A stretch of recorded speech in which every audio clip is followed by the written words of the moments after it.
কি পুষ্প, তুমি এখানে? আচ্ছা, ওই পাশে উনি কে? ওনাকে তো ঠিক চিনতে পারছি না মাঠান।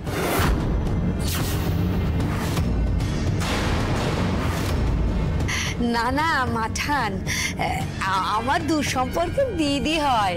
ওই আমার বাড়ি কাল এসেছে তো, বড় বাড়ির এত বড় পুজো তার খবর পেয়েছি, একবার পুজো দেখতে আসবো না মাঠান? আমি তো জানি আমার মাঠানের কত বড় মন, তা এত বড় পুজোয় আমরা দুই গরিব বেদবা একটু পুজো দেখবো, প্রসাদ পাবো, তার জন্য বুঝি কিছু মনে করবেন?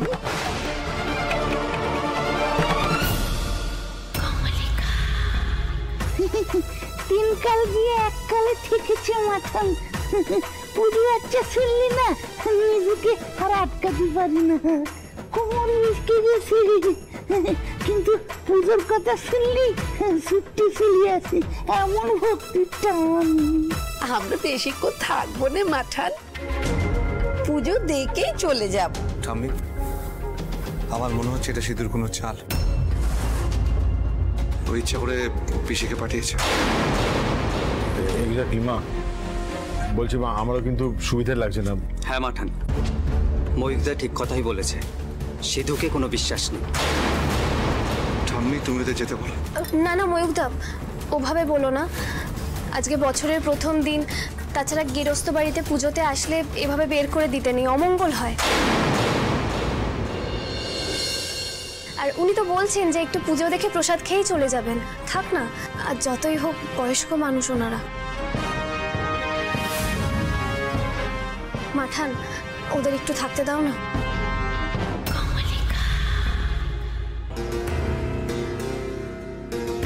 পুতুল একদম ঠিক কথা বলেছে, বছরকার দিনে কাউকে তাড়ানো উচিত নয়।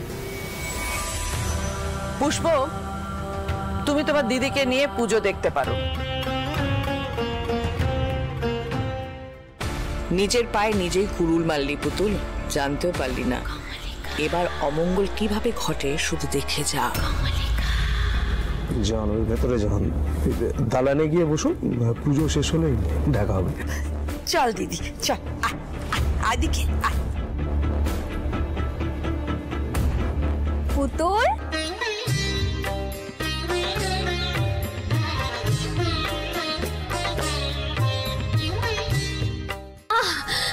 তোমরা এসেছো, আমি খুব খুশি হয়েছি। চলো, তোমরা এসেছো, আমরা সবাই ভীষণ খুশি হয়েছি, অনেক ধন্যবাদ। আরে দূর, বন্ধুদেরকেও ধন্যবাদ দেয় নাকি? আমি তোমার জন্য একটা উপহার এনেছি।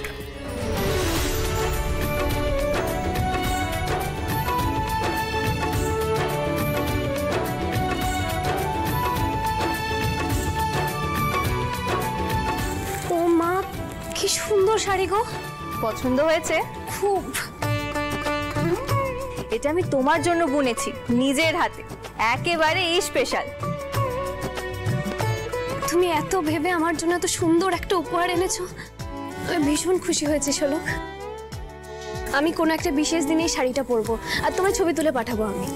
ও, কি সুন্দর শাড়ি বুনেছো গো। পুতুলকে খুব ভালো মানাবে।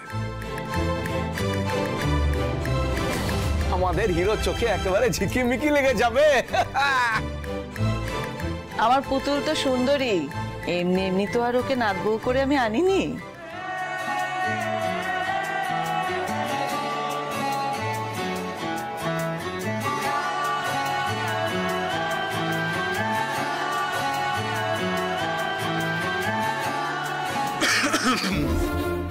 ও কি কেস ভাই? কি কেস? বউকে দেখতে ইচ্ছা করছে তো, তাহলে সোজাসুজি দেখলেই তো হয়। আরে আরে দেখার কি মানে?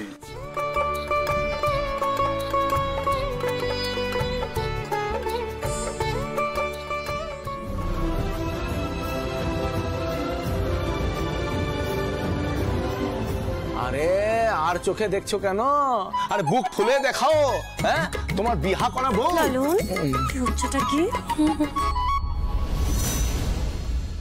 বলছি কি, আজ তো পুজোটাই করতে হবে, মানে এই প্রশংসার হিড়িক শেষ হলে পুজোটা নিয়ে আমরা একটু তোড়জোড় শুরু করি।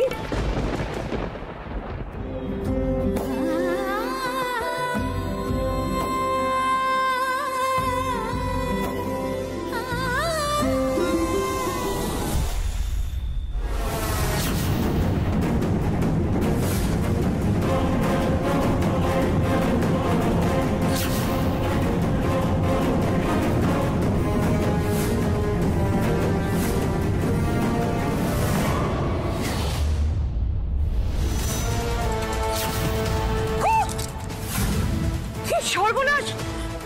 গণেশ লক্ষ্মীর মূর্তি কোথায়?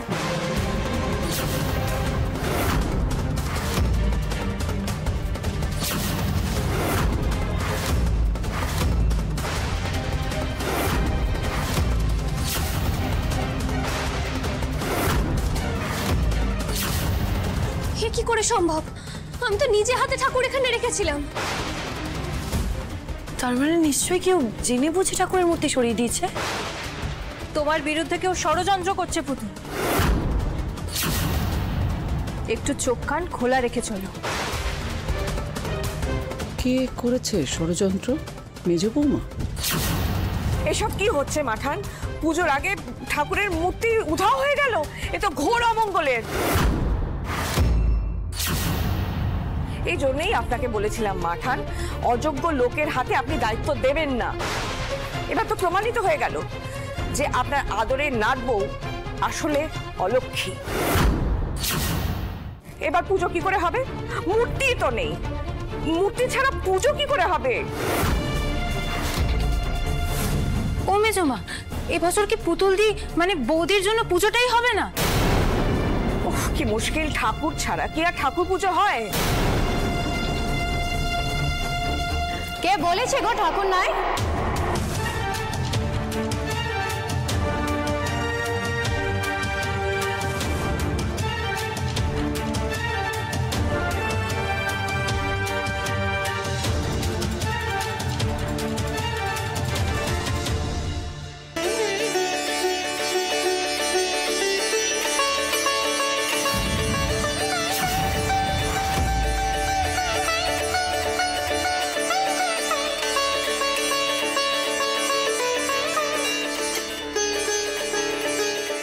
মাটির লক্ষ্মী গণেশ ঠাকুর নাই তো কি হয়েছে গো? এই মাটির আঁকা পটচিত্রের লক্ষ্মী গণেশ ঠাকুর তো আছে। মা মাটি, ধন্যবাদ।